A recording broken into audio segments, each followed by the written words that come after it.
Fala pessoal, tudo bem com vocês? Hoje nós vamos estudar o fundo CVBI11, Fundo Imobiliário de Papel, e já vamos direto no assunto para saber se vale a pena investir nesse fundo imobiliário, dando um geralzão na sua parte fundamentalista e também lá no final na parte gráfica, beleza? Então vamos lá, mais um vídeo de fundo imobiliário e hoje é o CVBI11, Fundo de Recebíveis Imobiliário.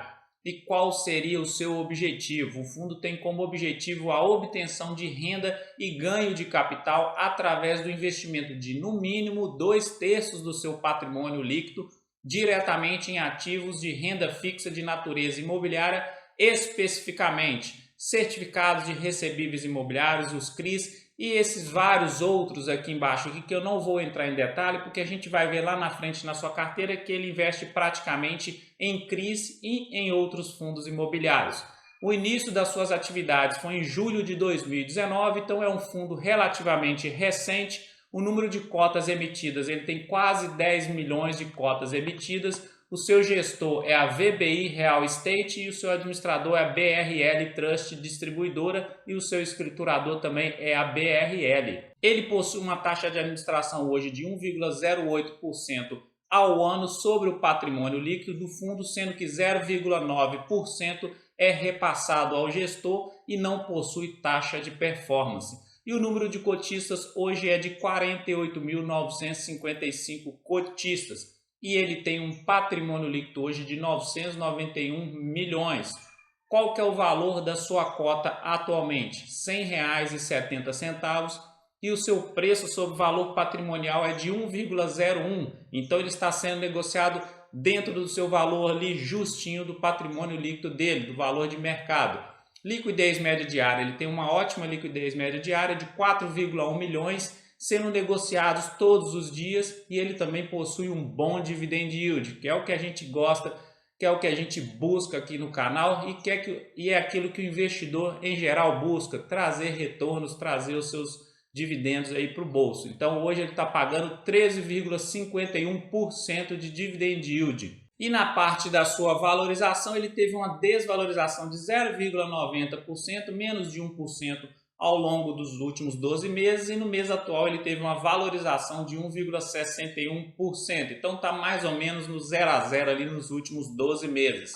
Pegando um pedaço da mensagem do gestor, acompanhe aqui comigo. Encerramos o mês de novembro em 938 milhões alocados em CRIs e fundos imobiliários, representando 89,3% do PL alocado. Então ainda tem quase 11% ainda do PL para ser alocado.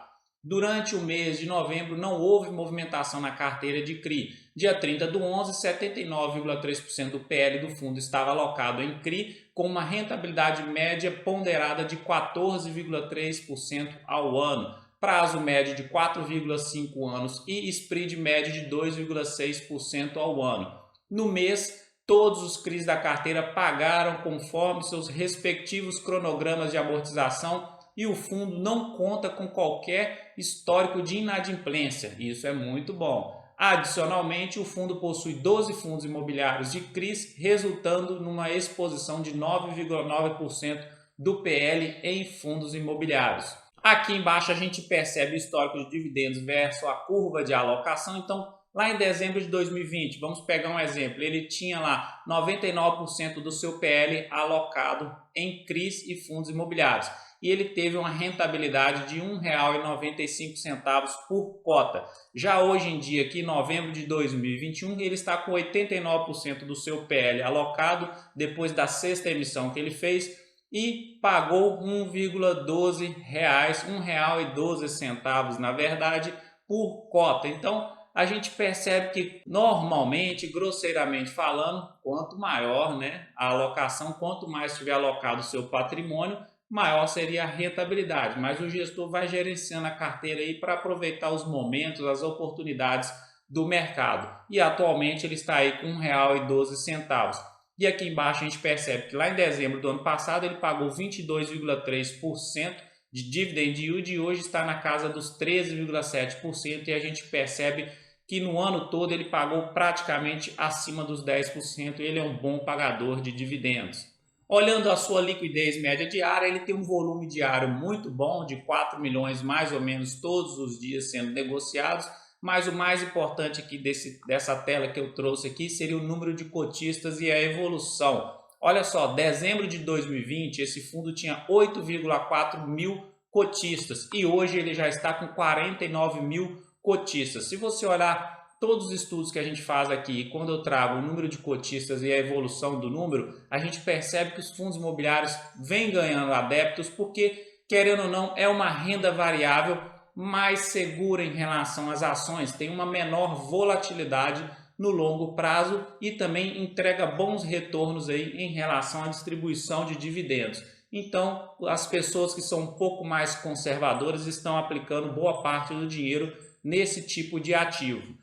Agora, olhando a sua carteira de ativos, distribuição por segmento, 22% está alocado no segmento de loteamento, 15% no segmento de shoppings, 27% residencial, logística, 18% e as outras participações menores aqui.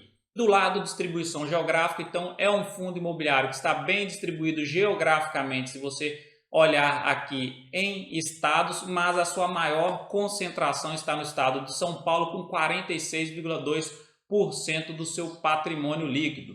Agora, olhando a distribuição por indexador, então 77% do seu patrimônio líquido está alocado no indexador IPCA, ou seja, da inflação, e 23% no CDI. E a distribuição por rating, isso aqui também é muito importante na hora de você avaliar um fundo imobiliário de papel, o rate de cada ativo. Então a distribuição dele, boa parte a gente percebe aqui, ó, pegando desses 53% para cima, boa parte está alocado em ativos com a classe A. São ativos que têm uma boa classificação rate, então o risco de inadimplência é menor. Então é uma carteira, de certa forma, até uma carteira segura, assim, com uma qualidade boa de rating. E aqui a gente olha a distribuição por vencimento aqui, então boa parte dos CRIs estão com vencimento para lá de 2030, então 57% com vencimento de 2030 para mais.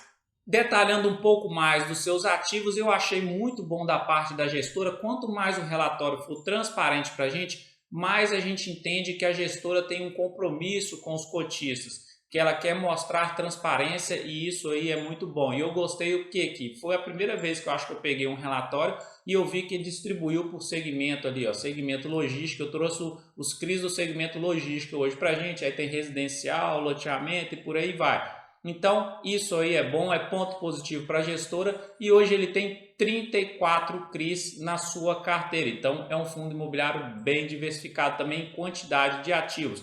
E agora vamos dar uma olhada em algumas coisas aqui. E aqui tem várias coisas, ó, porcentagem do PL, então esse CRI aqui tem 3,8% do PL, esse tem 7,8%, esse tem 2,4%, então você consegue detalhar melhor qual região, que é qual emissor, ou seja, qual securitizadora. E aqui do lado a gente vê a classificação rate. E olha que legal isso aqui. A classificação rate desse primeiro CRI é CR9. Qual seria ela? Lá naquela tabelinha que a gente trouxe, CR9 seria uma classificação BBB. Então é um ativo ali que tem uma certa possibilidade de inadimplência. Ele não é tão seguro igual um AAA. E aqui temos aqui um CR1, que seria essa classificação AAA. Então traz tudo detalhado aqui na parte do detalhamento dos ativos. Isso aqui é muito bom você olhar também. E aqui a quantidade de fundos imobiliários e quais fundos imobiliários que ele tem em carteira e a porcentagem do PL também. E aqui apenas uma mensagem da gestora para a gente entender qual que é a filosofia deles em relação à carteira de ativos desse fundo imobiliário.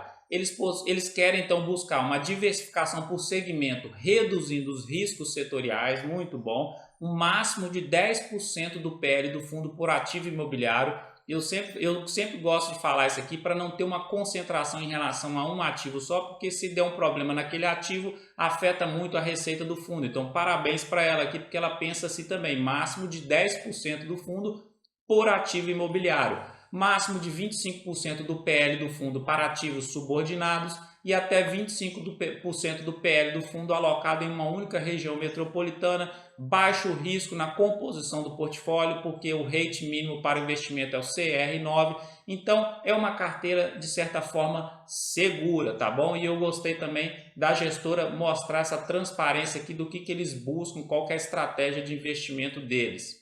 Trazendo a sua parte gráfica agora, comparando com o Ibovespa, a linha laranja, e o IFIX, a linhazinha azul aqui. Então ele vence do Ibovespa e do IFIX desde quando ele começou a ser negociado na bolsa aqui e está meio lateralizado aqui agora. Nós vamos ver no gráfico semanal. Já no gráfico semanal, que agora um gráfico de médio prazo, desde quando ele começou a ser negociado, queda de março de 2020, depois se recuperou muito bem, chegou próximo aqui, ó, a tocar o seu topo histórico aqui e entrou em uma lateralização. Então quer dizer que isso aqui é uma resistência bem forte para ele romper, e aí está lateralizado no atual momento, e quando fica lateralizado assim, andando de lado ali, depois de uma grande alta, normalmente está pegando força, e quando romper essa resistência aqui, ele vai embora, continuar essa valorização dele aqui. Está bem próximo de romper aqui. Se romper essa semana e fechar acima dessa resistência, isso é um sinal positivo de continuidade de tendência, tá bom? E aqui embaixo a gente percebe que o MACD, ó, chegou a cruzar a azul por baixo da laranja lá por volta do finalzinho de março, que foi mais ou menos por aqui. E aí agora está, ó, azul quase cruzando por cima da laranja aqui agora para sinalizar essa reversão de tendência ou esse fim dessa lateralização. E aí cruzando azul por cima da laranja, pode ser sim que ele continue a sua tendência de alta. E o índice de força relativa também aqui, a força compradora está mais forte do que a força vendedora no atual momento nesse fundo imobiliário. Já o gráfico diário mais de curto prazo, pegando essa lateralização toda, não tem muito o que falar, então está lateralizado, está bem próximo de romper a sua resistência, romper esse retângulo aqui da lateralização, rompendo aqui, fechando acima, tanto no diário quanto no semanal, é um sinal positivo para quem gosta do fundo imobiliário já aproveitar, fazer os seus aportes. Esses pontos de lateralização aí são bons pontos de fazer os aportes, que você consegue comprar nos mesmos preços aí durante vários meses, tá? É o que eu gosto de fazer, não é recomendação nem de compra nem de venda, mas rompendo essa resistência aí, talvez ele vai, ó, embora. E o MACD aqui embaixo está azul por cima da laranja, apontando uma tendênciazinha de alta no curto prazo. Índice de força relativa, força compradora está mais forte do que força vendedora no atual momento. Resumindo, CVBI11, então, para mim, é um fundo imobiliário de papéis que está bem redondo, está pagando bons dividendos, não está pagando os melhores dividendos, mas 13% é um bom dividendo sim. A sua carteira, a gente viu que é uma carteira de certa forma até segura, com classificação rate boa. A gestora tem transparência na hora de desenvolver o seu relatório, isso aí é um ponto positivo, porque ela não está tentando esconder nada dos seus cotistas. Quanto maior a transparência, melhor, tá bom? Então tem vários parâmetros aí desse fundo imobiliário que são positivos, e eu acho sim que vale a pena você estudar ele melhor para você ver a sua estratégia de investimento e colocar talvez ele na sua carteira, tá bom? E então é isso, se você gostou desse vídeo, já dá aquela curtida aí para fortalecer o canal. Comenta aqui embaixo qual outro fundo imobiliário que você gostaria que a gente fizesse vídeo aqui. E eu te deixo um grande abraço, fique com Deus, até o próximo vídeo e tchau!